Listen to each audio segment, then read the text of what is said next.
ஒவ்வொரு ஊருக்கும் சில தன்மைகள் இருக்கின்றது, ஒவ்வொரு ஊருக்கும் சில அருமை பெருமைகள் இருக்கின்றது. இந்த பழனியை பொறுத்தவரையில் இங்கேதான் அறுபடை வீடுகளில் ஒன்றான திருவாவினன்குடி என்று சொல்லக்கூடிய மூன்றாம் படை வீடு, அதாவது முருகப்பெருமான் தன்னுடைய தந்தை சிவனிடமும் தாய் சக்தியிடமும் கோபம் கொண்டு அவன் ஆண்டியாக திருக்கோலம் ஏற்கக்கூடிய இடத்திற்காக அவன் வந்த இடம் இந்த திருவாவினன்குடி என்ற மூன்றாவது படை வீடு. அது இங்கே இருக்கிறது. அங்கே மலை உச்சியிலே போகரால் சிருஷ்டிக்கப்பட்ட உருவாக்கப்பட்ட இந்த பழனி மலை பழம் நீ என்று முருகனை பார்த்து ஞான பழம் நீ என்று சொன்ன ஊர் இந்த பழனி. இங்கே சரவண பொய்கையும் இங்கே சண்முக நதியும் இருக்கக்கூடிய புண்ணிய நதி, சண்முக நதியும் இருக்கக்கூடிய புனித தலம் இது. கடம்ப மரங்கள் சூழ இடும்பன் மலம் இடும்பன் கோயில் இருப்பதும் இந்த பழனியில் தான். உலக பிரசித்தி பெற்ற பழனி பஞ்சாமிர்தம் என்றால் உலகத்தில் தெரியாதவர்களே இருக்க முடியாது. அந்த பஞ்சாமிர்தத்துக்கு பேர் போன இடம் பழனி. விபூதியை எடுத்து நெற்றியிலே பூசினால் நெற்றிக்கே ஞானம் வந்துவிடும் என்று சொல்லக்கூடிய அளவுக்கு விபூதிக்கு கூட மகிமை உண்டு என்று சொல்வார்கள். அப்படிப்பட்ட பழனி திருத்தலத்திலே இன்றைக்கு அரட்டையரங்கத்தை நடத்துகிறோம். இந்த பழனி என்று சொன்னால் பழனியை சுற்றி இருக்கக்கூடிய இடங்களை பார்த்தால் ஒரு 10 திண்டுக்கல்லை தாண்டி போனால் திண்டுக்கல் வந்துவிடும் என்று சொல்லக்கூடிய அளவுக்கு அருகாமையிலே திண்டுக்கல். உலக தரம் வாய்ந்த தோல் தொழிற்பேட்டை பேகமூரில் இருக்கிறது, அருகாமையில் தான். குழு கொடைக்கானல், அந்த கொடைக்கானலை எடுத்துக்கொண்டால் பழனிக்கு அருகாமையிலே இருக்கிறது. அறத்தை வளர்த்த இந்த நாட்டுக்கு தர்மத்தை எடுத்து சொன்ன அன்னை தெரேசாவின் பெயரை கொண்ட மகளிருக்கான பல்கலைக்கழகம் இருப்பதும் அந்த கொடைக்கானலில் தான்.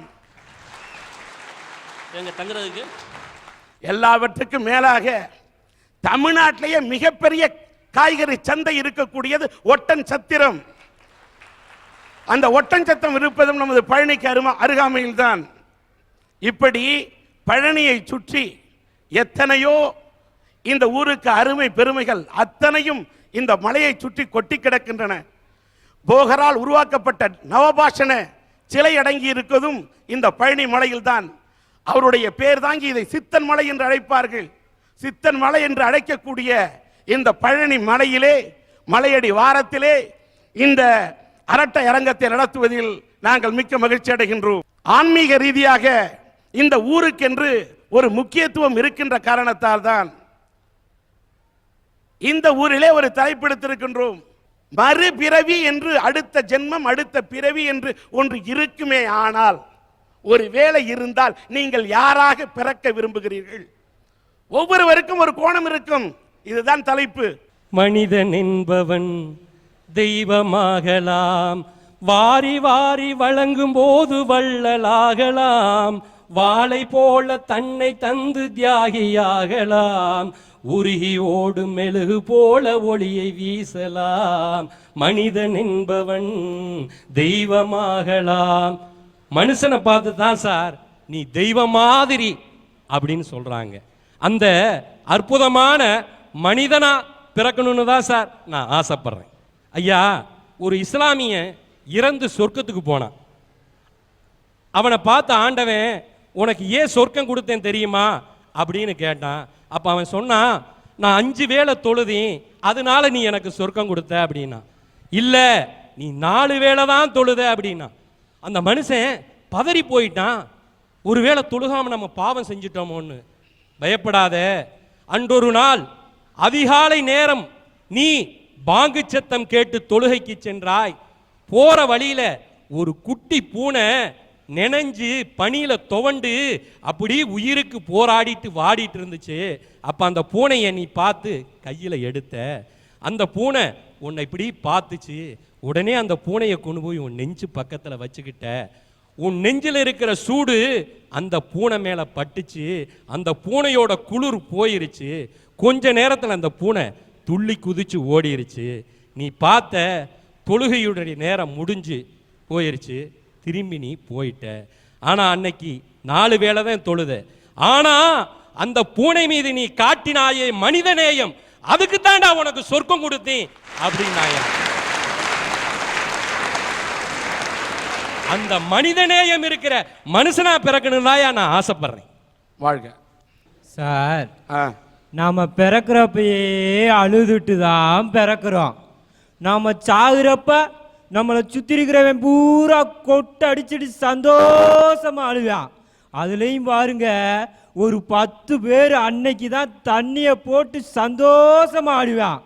சரி, இந்த பிறப்புக்கும் இறப்புக்கும் இடையில கொஞ்சமாச்சு சந்தோஷமா இருப்போம்னா, ஐயோ நான் வர்ற பாடு இருக்கே சார்.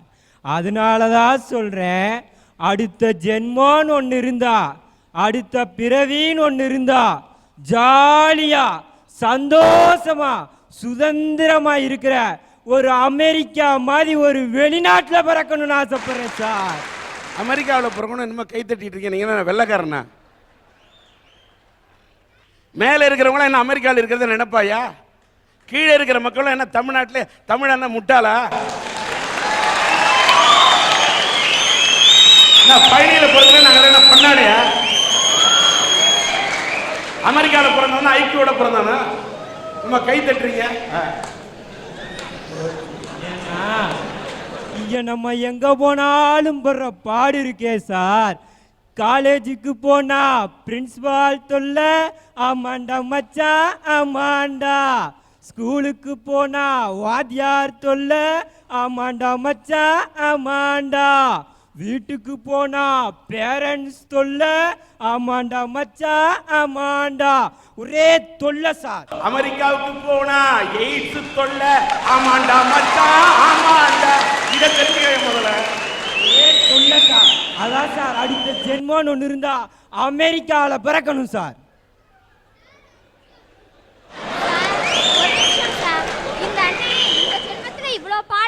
சொல்றாங்களே, இந்த ஜென்மத்திலே அமெரிக்கா போயிட வேண்டியதானே? எதுக்காக அடுத்த ஜென்மம் வரைக்கும் வெயிட் பண்றாங்க? ஃப்ளைட் டிக்கெட்டுக்கு காசு இல்லம்மா தங்கச்சி. நீங்க ஒழுங்கா படிச்சிருந்தீங்கன்னா இப்போ அமெரிக்காக்காரனே உங்களை வந்து கூட்டிட்டு போயிருப்பாங்க. ஒழுங்கா படிச்சவன்லாம் பில் கேட்ஸ் கூட்டி போறான். பிட் அடிச்சா உன்ன மாதிரி ஆள்லாம் இங்க தான் இருக்கணும். உட்காரு சார். ஒரு கணக்கெடுப்பு சொல்லுதுங்க சார், 1986 வருஷம் நம்ம இந்திய நாட்டில் 78,000 பெண் சிசுக்கள் அளிக்கப்பட்டு இருக்காமா சார். அதிலே குறிப்பா பாத்தீங்கன்னா நம்ம மும்பை நகரத்துல 6 மருத்துவமனையில 8,000 கரு அளிக்கப்பட்டிருக்கு. அதுலயும் 7,999 கரு பெண் சிசுங்க சார். ஒரே ஒரு கரு தான் சார் ஆறு. ஏன் சார் இத்தனை பெண் சிசுக்களை அளிக்கிறாங்க? ஒரே ஒரு காரணம் தான், வரதட்சணை கொடுமை. இயற்கைக்குள் வர அழகு தட்சணை கேட்பதில்லை, பூமிக்கு வர மழை தட்சணை கேட்பதில்லை, பூவுக்குள் வர மனம் தட்சணை கேட்பதில்லை, உடலுக்குள் வர உயிர் தட்சணை கேட்பதில்லை, கனவுக்குள் வர காட்சி தட்சணை கேட்பதில்லை. ஆனா கணவனுக்கு மனைவியா வர ஏன் சார் பொண்ணுட்ட தட்சணை கேட்கறீங்க? சார், நான் இந்த பிறவியில பட்டப்பாடே போதும், எனக்கு இனி ஒரு பிறவியே தேவையில்லைங்க சார். இயற்கையோட படைப்பான நீர், நிலம், காற்று, நெருப்பு, ஆகாயம்னு எல்லாத்துக்குமே மனுஷன் பொண்ணு பேரத்தான் வச்சான். நான் இல்லைன்னு சொல்லல. ஆனா இயற்கையோட படைப்புக்கெல்லாம் பொண்ணு பேரை வச்சாவே இயல்பு வாழ்க்கையில எப்படி நடந்துட்டு இருக்கான் தெரியுமா? நீருன்னு சொன்னான், எதுக்காக? குடிச்சிட்டு வந்து அவளை அடிக்கிறதுக்காக. நிலம்னு சொன்னான், எதுக்காக? அவளை மிதிக்கிறதுக்காக. நெருப்புன்னு சொன்னான், எதுக்காக? அவளை கொளுத்துறதுக்காக. அதனாலதான் சார் சொல்றேன், பெண்ணா பிறந்து நான் இந்த பிறவியில படுற பாடே போது, எனக்கு இனி ஒரு பிறவியே தேவையில்லைன்னு.